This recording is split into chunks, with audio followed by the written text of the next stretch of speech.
السلام علیکم، میں گریڈ 7 کی اردو ٹیچر مس حمیرہ۔ آج میں نے آپ لوگوں کو نردبان اردو میں صفحہ نمبر 64 پر موجود تفہیم کروائی ہے روشن چراغ۔ اس میں تھامس ایڈیسن کے بارے میں ہم نے آج پڑھا۔ آپ لوگ اس کی اچھے سے بلند خوانی کریں گے، ٹھیک ہے؟ جیسے یہاں لکھا ہوا اب سے کوئی 150 برس پہلے کی بات ہے، 11 فروری 1847 میں امریکی ریاست اوہایو کے شہر میلان میں ایک بچہ پیدا ہوا جس کا نام تھامس ایڈیسن تھا۔ تھامس ایلوا ایڈیسن رکھا گیا۔ ایڈیسن اپنے بہن بھائیوں میں سب سے چھوٹا تھا۔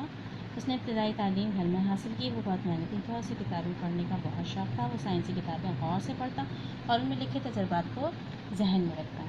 وہ یہ تجربات اپنے ہاتھوں سے انجام دینا چاہتا تھا، اس کے لیے اسے ایک تجربہ گاہ کی ضرورت تھی۔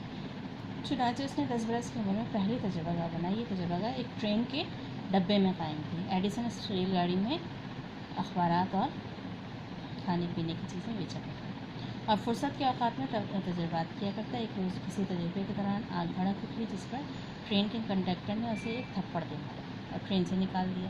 اس تھپڑ سے ایڈیسن کی سماعت بہت متاثر ہوئی۔ ایڈیسن باہمت حوصلہ مند نوجوان تھا۔ اس نے مطالعے اور تجربے کو ہمیشہ بدل دی اور دن رات محنت کی۔ اس نے جہاں کہیں کام کیا وہاں تجربات کرنے سے باز نہیں آیا اور کئی چیزیں ایجاد کی۔ 1877 میں ایڈیسن نے فونوگراف ایجاد کیا جس کے ذریعے اس نے اپنی آواز ریکارڈ کر کے اسے دوبارہ چلانے کا کامیاب تجربہ کیا۔ اس ایجاد سے اس کی شہرت میں اضافہ ہو گیا۔ اس سے پہلے وہ ٹیلی گراف میں بھی جدت لا چکا تھا۔ اس کی محنت اور تجربات کا سلسلہ جاری رہا اور آخرکار 22 اکتوبر 1879 کو ایڈیسن نے برقی تاروں کے تجربے کی بنیاد پر بلب ایجاد کر لیا۔ یہ بلب 13.5 گھنٹے تک روشن رہا۔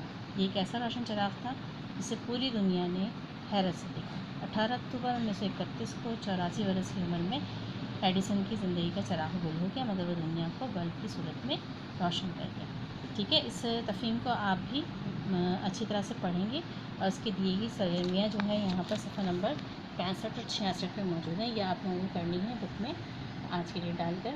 جیسے یہاں پر لکھا ہوا ایڈیسن کا وہ کہاں پیدا ہوا، ایڈیسن کا بچپن کیسا تھا، ایڈیسن کی سماعت کس واقعے کے نتیجے میں متاثر ہوئی تھی، ایڈیسن کی کون سی 3 ایجادات کے نام لکھے، کوئی سی 3 ایجادات کے نام لکھے، ایڈیسن نے برقی بلب کا پہلا کامیاب تجربہ کب کیا اور وہ کتنی دیر تک روشن ہے، ایڈیسن کا انتقال کب ہوا، ایڈیسن کی زندگی سے ہمیں کیا سبق ملتا ہے، اور ساتھ ہی ساتھ یہاں پر آپ لوگوں کو دیا ہوا ہے الفاظ کا ترجمہ کیجیے۔